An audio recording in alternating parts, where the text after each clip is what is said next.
It's week 46 of A Year of Wisdom. Let's get to reading.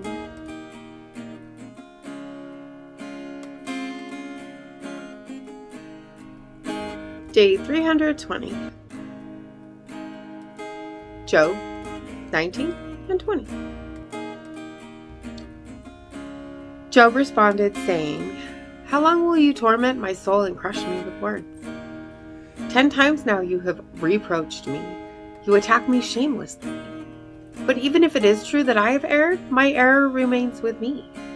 If indeed you would exalt yourselves above me and prove my humiliation against me, then know that God has wronged me and circled me with his net. Though I cry out, 'Violence!' I get no response. I cry for help, but there is no justice. He has blocked my way so I cannot pass, and has shrouded my path in darkness. He has stripped me of honor and removed the crown from my head. He tears me down on every side until I am gone. He uproots my hope like a tree. His anger burns against me, and he considers me among his enemies. His troops advance together. They build a siege ramp against me and encamp around my tent. He removed my brothers far from me. My acquaintances are only strangers to me. My relatives have gone away, and my close friends have forgotten me. My house guests and my maidservants consider me a stranger. I've become a foreigner in their eyes. I call my servant, but he does not reply, though I beg him with my own mouth. My breath is repulsive to my wife. I'm loathsome to my children. Even young children despise me. When I stand, they speak against me. All my close friends despise me. Those I love have turned against me. My bones cling to my skin and my flesh. I have escaped only by the skin of my teeth. Have pity on me, my friends, have pity, for the hand of God has struck me. Why do you pursue me like God? Are you not satisfied with my flesh? Oh, that my words were written, that they were recorded in a scroll, that with an iron pen and lead they were engraved in stone forever. Yet I know that my Redeemer lives, and in the end he will stand on earth. Even after my skin has been destroyed, yet in my flesh I will see God. I myself will see him with my own eyes, and I, not a stranger. My heart grows weak within me. If you say, 'How will we pursue him, since the root of the matter is found in him?' then you should fear the sword for yourselves. For wrath brings the punishments of the sword, so that you may know judgment." Then Zophar the Naamathite responded and said, "In truth, my troubled thoughts urge me to answer because of my feelings within me. I hear a rebuke that dishonors me, and my understanding inspires me to reply.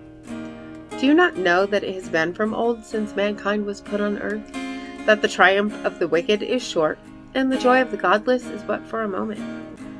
Though his pride reaches to the heavens, and his head touches the clouds, he perishes forever like his own dung. Those who have seen him will say, 'Where is he?' Like a dream he flies away, and they cannot find him. Like a vision of the night, he's chased away. The eye that saw him will not see him again. His place will look on him no more. His children must recompense the poor. His own hands must give back his wealth. His bones were full of his youthful vigor, but it will lie down with him in the dust. Though evil is sweet in his mouth, though he hides it under his tongue, though he cannot bear to let it go and holds it in his mouth, his food turns sour in his stomach. It becomes the venom of serpents within him. He swallows riches and vomits them up. God empties it out of his stomach. He sucks the poison of serpents. Fangs of a viper kill him. He will not look at streams, rivers flowing with honey and butter. He gives back what he toiled for without swallowing it. He will not enjoy the riches of his trade. For he has oppressed and abandoned the poor. He has seized a house. He did not build it. For he knows no satisfaction from his greed. He cannot save himself by his desires. Nothing remains for him to devour. Therefore his prosperity will not last. In the fullness of his plenty, he will be distressed. The full force of misery will come upon him. While he's filling his belly, he will send the anger of his wrath against him and rain it down on him, on his flesh. Though he flees from an iron weapon, a bronze bow, pierces him through. He pulls and comes out of his back the gleaming point out of his liver. Terrors come upon him. Total darkness waits for his treasures. A fire not fanned will devour him. It will consume what is left in his tent. The heavens will expose his iniquity. The earth will rise up against him. A flood will carry off his house, rushing waters on the day of his wrath. Such is the wicked man's lot from God, the heritage appointed to him by God. Proverbs 16. The plans of the heart belong to man, but the tongue's answer is from Adonai. All a man's ways are pure in his own eyes, but Adonai weighs the motives. Commit whatever you do to Adonai, and your plans will succeed. Adonai works everything out for his own purpose, even the wicked for a day of disaster. Adonai abhors all the proud in heart. Be assured they will not go unpunished. By mercy and truth is iniquity atoned, and by the fear of Adonai one avoids evil. When one's ways are pleasing to Adonai, he makes even his enemies be at peace with him. Better a little with righteousness than much income without justice. The heart of man plans his course, but Adonai directs his steps. An oracle is on the lips of the king. Let his mouth never be treacherous in judgment. Honest balances and scales are Adonai's. All the weights in a bag are his handiwork. Wrongdoing is an abomination to kings, for a throne is established by righteousness. Righteous lips are the delight of kings. He loves those who speak honestly. A king's fury is like messengers of death, but a wise man will appease it. In the light of a king's face there's life, and his favor like a cloud of spring rain.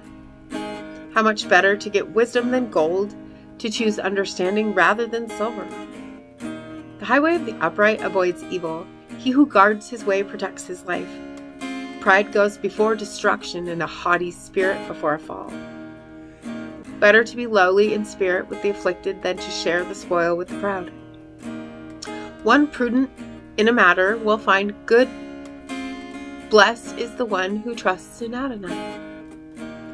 The wise in heart is called discerning, and sweetness of lips increases persuasiveness. Insight is a fountain of life to one who has it, but folly leads to the discipline of fools. A wise man's heart teaches his mouth and adds persuasiveness to his lips. Pleasant words are a honeycomb, sweet to the soul and healing to the bones. There's a way that seems right to a man, but its end is the way to death. A laborer's appetite works on his behalf, for his hunger drives him on. A wicked scoundrel digs up evil, and on his lips is a scorching fire. A perverse person sows strife, and a gossip separates close friends. A violent person lures his neighbor, leading him down a path that is no good. One who winks his eyes schemes deceit. One who purses his lips is bent on evil. Gray hair is a crown of glory found on the path of righteousness. Better to be slow to anger than a mighty warrior. One who controls his temper is better than one who conquers a city. The lot is cast into the lap, but their very decision is from Adonai. And as always, thank you so much for being here today. If you haven't already, hit that subscribe button right there and click the bell if you want to get notifications. And make sure to hit that like button for me as well. And I will see you tomorrow. Maranatha. And my heart is worry-worn. I know without a doubt you'll carry me out of the storm. I'm standing at the crossroads.